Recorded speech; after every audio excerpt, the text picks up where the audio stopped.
This is the news on top of the hour. Live from our studio in Georgetown. Kaieteur Radio, 99.1 FM.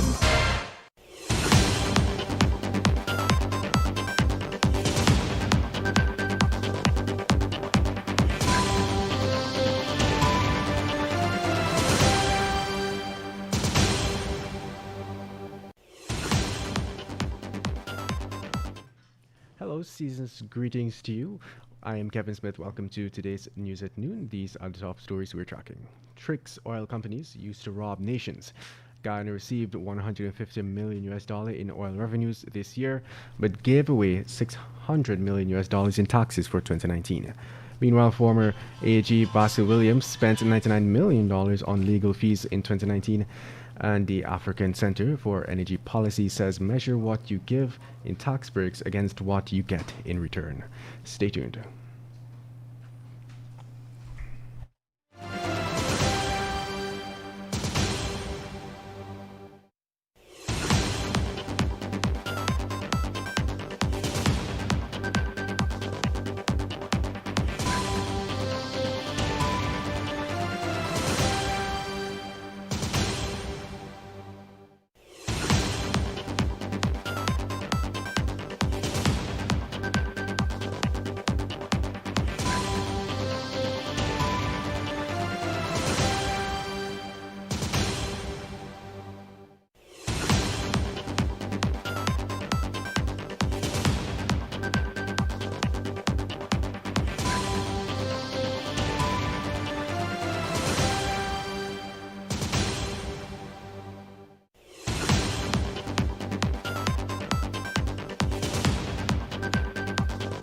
And now for the news in detail. Cost recovery is considered an integral part of production sharing agreements that are signed between governments and oil companies. The mechanism is one that allows oil operators to recoup money spent on activities regarding exploration, development, and production of oil and gas resources.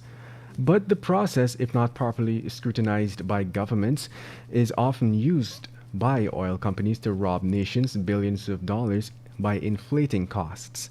In fact, the Center for Public Integrity, which researched this matter for decades, has documented many of the ways oil companies go about abusing the cost recovery process. In some cases, the center said that expenses claimed by oil companies have been found to be simply ineligible. And now let's tell you the total revenue Guyana received so far from oil exports and royalty is almost $150 million since production began last December.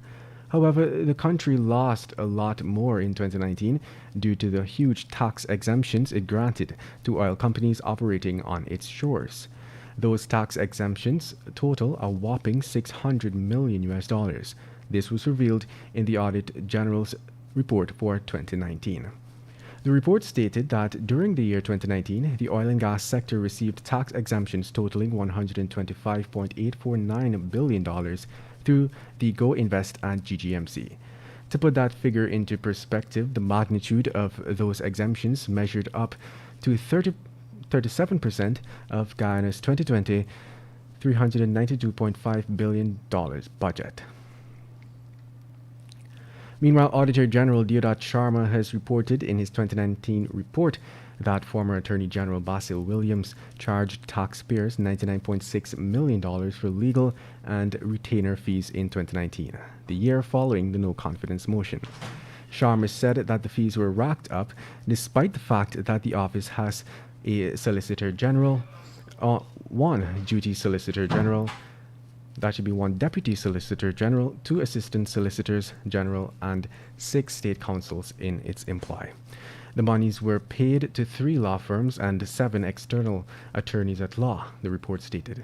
Sharma said that a special investigation was being conducted into legal fees expended at the time of the drafting of the Auditor General's 2019 report.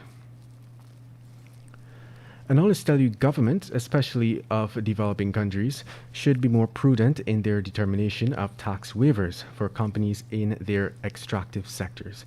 There is a need for those governments to establish a basis for exemptions through analysis of what they will cost government and how they are expected to benefit the country in return. That forms part of the several pieces of advice for developing countries by African Center for Energy, a policy think tank formed a decade ago to conduct high-quality research, analysis, and advocacy in the energy and extractive sector in Africa. It is now 12 hours 5. Coming up after the break, armed bandits carry out daring robbery on teen and maid. Prison escapee recaptured on Monrepo line top. An AG report says $306 million in deliveries outstanding from Health Ministry. Do stay tuned. This Christmas, Shake to Win just got bigger! Now when you purchase our new bigger Digital Prime bundle and Shake to Win, you can choose your prize and share it with someone you love. So, shake more and share more! Share more daily prizes and guaranteed wins every Saturday. You can win laptops, cash, smartphones, credit, data, and so much more. Shake more, share more. Activate a Digital Prime bundle in the My Digital app and Shake to Win this Christmas. Right now, children are at an increased risk of sexual abuse, and the perpetrator can be nearer than you think. So stay alert and be aware. Be aware of your neighbors. Be aware of your friends. Be aware of the people you have in your home. Do not become complacent. Protect children now. You can make a report to the police or call the CPA hotline on 227-0979. A message from the Child Care and Protection Agency, Ministry of Human Services and Social Security, and UNICEF.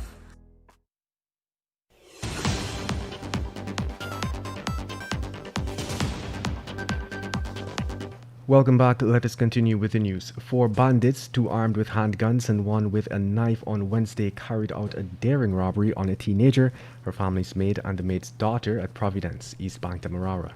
The victims are the 17-year-old girl, the maid, 40-year-old Alomi Daniels, and her daughter. According to the police report, the 4 bandits drove into the yard in a grey tinted Fielder wagon at around 15 hours. The men reportedly entered the premises through the southern door that was opened and pointed their guns at the victims, demanding that they hand over gold and cash. The victims told investigators that the bandits tied their hands behind their backs and began ransacking the house. No one was injured during the incident. An investigation is ongoing. Meanwhile, the Lusignan inmate who had reportedly dodged bullets to escape was recaptured on Wednesday by police ranks. The prisoner, Ishaka John, according to the Guyana Prison Service, was apprehended around 20 hours at Line Top, Monrepo, East Coast, Demerara.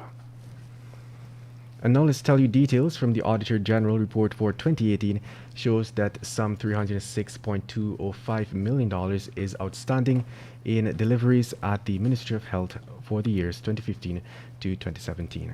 According to the report, the suppliers included Caribbean Medical Supplies, PAHO, International Pharmaceuticals Agency, New GPC Incorporated, Supply Chain Management Systems, Western Scientific Company, IDA Foundation, Scientific Supplies and Technology, USAID Global Health Chain, Massey Gas Products, and Royal Emporium.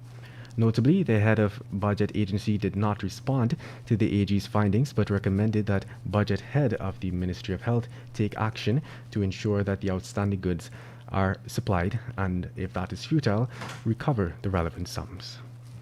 And that brings us to the end of today's News at Noon. I am Kevin Smith. Thank you for listening, and once again, Merry Christmas.